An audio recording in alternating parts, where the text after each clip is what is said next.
Hello, ഇന്ന് നമുക്ക് pocket ഷവർമ എങ്ങനെയാണ് വീട്ടിലുണ്ടാക്കണതെന്ന് നോക്കാം. ബ്രെഡ് എടുക്കുക. ബ്രെഡ് എടുത്തിട്ട് ബ്രെഡിൻ്റെ സൈഡ് ഭാഗമൊക്കെ കട്ട് ചെയ്ത് മാറ്റി വെച്ചിട്ട് ഒരു ബൗൾ എടുത്തിട്ട് അതിലേക്ക് 2-3 മുട്ട പൊട്ടിച്ചിട്ട് കുറച്ച് ഉപ്പ് ഇട്ടിട്ട് നന്നായിട്ട് ബീറ്റ് ചെയ്തിട്ട് മാറ്റി വയ്ക്കുക. നമ്മൾ 2 ബ്രെഡ് വീതമാണ് ഫ്രൈ ചെയ്യാൻ വേണ്ടിയിട്ട് എടുക്കുന്നത്. ഒരു പാൻ എടുത്തിട്ട് അതിൽ വെളിച്ചെണ്ണ ഒഴിച്ചിട്ട് നല്ലോണം ചൂടാവാൻ വെക്കുക. അപ്പോഴേക്കും നമ്മൾ കട്ട് ചെയ്ത് വെച്ച ബ്രെഡ് എടുത്തിട്ട് കോഴിമുട്ടയിൽ നല്ലോണം ഡിപ്പ് ചെയ്തിട്ട് പിന്നെ ബ്രെഡ് പൊടിച്ചിട്ട് വെച്ചിരുന്നു. ബ്രെഡ് പൊടിയിലിട്ടിട്ട് നന്നായിട്ട് അതിൻ്റെ എല്ലാ ഭാഗത്തും എത്തുന്ന രീതിയിൽ ആക്കിയിട്ട് അത് ഫ്രൈ ചെയ്തെടുക്കുക. നല്ലോണം മുരിഞ്ഞ് വരുന്നത് ബ്രെഡ് നല്ലോണം മുരിഞ്ഞ് ബ്രൗൺ കളറാവുന്നത് വരെ നമുക്ക് ഫ്രൈ ചെയ്തെടുക്കുക. അങ്ങനെ എല്ലാ ബ്രെഡും അങ്ങനെ ഫ്രൈ ചെയ്ത് നമുക്ക് എത്രയാണ് വേണ്ടത് വെച്ചാൽ അത്രയും ബ്രെഡ് എടുത്തിട്ട് ഫ്രൈ ചെയ്തെടുക്കുക. അതിന് ശേഷം നമുക്ക് പിന്നെ അതിലേക്ക് ചിക്കൻ വേണം. മെയിനായിട്ട് ചിക്കൻ വേവിച്ചിട്ട് നമ്മൾ മിക്സീൻ്റെ ജാറിലിട്ട് ഒന്ന് ക്രഷ് ചെയ്തിട്ട് എടുക്കുക.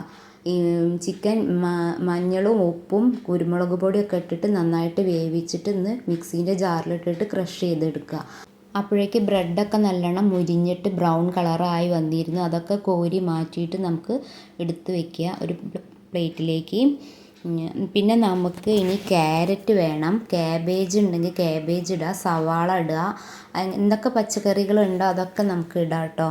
അങ്ങനെ എല്ലാം ഇട്ടിട്ട് എൻ്റെ കയ്യിൽ ക്യാരറ്റും ഞാൻ സവാള എടുത്തിട്ടുള്ളൂ. അതിലേക്ക് മെയിനായിട്ട് വേണ്ട ചിക്കൻ വേവിച്ചിട്ട് ഗ്രേറ്റ് ചെയ്ത് വെച്ചതും കൂടി അതിലേക്ക് ഇട്ടിട്ട് അതിൽ നമ്മൾ മയോണൈസും ഒഴിക്കണം. ഞാൻ ഹോം മെയ്ഡ് മയോണൈസാണ് ഇവിടെ വീട്ടിലുണ്ടാക്കിയതാണ്. അതിൻ്റെ റെസിപ്പി വേണമെങ്കിൽ പിന്നെ ഇടാം കേട്ടോ.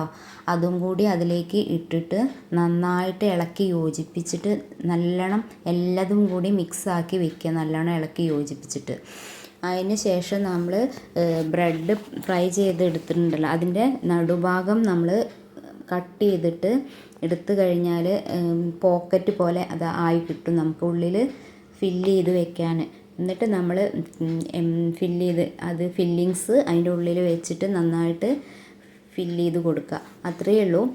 ഇങ്ങനെ നമുക്ക് നന്നായിട്ട് ഇനി എടുക്കാൻ പറ്റും. നന്നായിട്ട് നല്ല ടേസ്റ്റാണ് കേട്ടോ. എല്ലാവരും മക്കളൊക്കെ കഴിച്ചിട്ട് നല്ല ടേസ്റ്റായിട്ടുണ്ടെന്ന് പറഞ്ഞു. അപ്പോൾ എല്ലാവരും ഒന്ന് ഉണ്ടാക്കി നോക്കുകൊണ്ടു.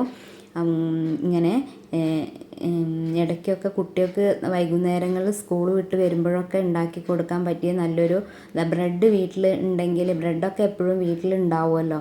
അപ്പം ഇടയ്ക്കൊക്കെ ഒന്ന് കുട്ടികൾക്കൊരു ചേഞ്ചിന് ഉണ്ടാക്കി കൊടുക്കാം. ഇവിടെ എല്ലാവർക്കും ഇത് ഇഷ്ടമായിരിക്കുന്നു. കൗശിക്കൊക്കെ നല്ല ഇഷ്ടമായിരിക്കുന്നു. അപ്പോൾ പുതിയ വീഡിയോ ആയിട്ട് വരുന്നവരെ ബായ്. എല്ലാവരും ലൈക്ക് ചെയ്യുക, ഷെയർ ചെയ്യുക, സബ്സ്ക്രൈബ് ചെയ്യുക കേട്ടോ.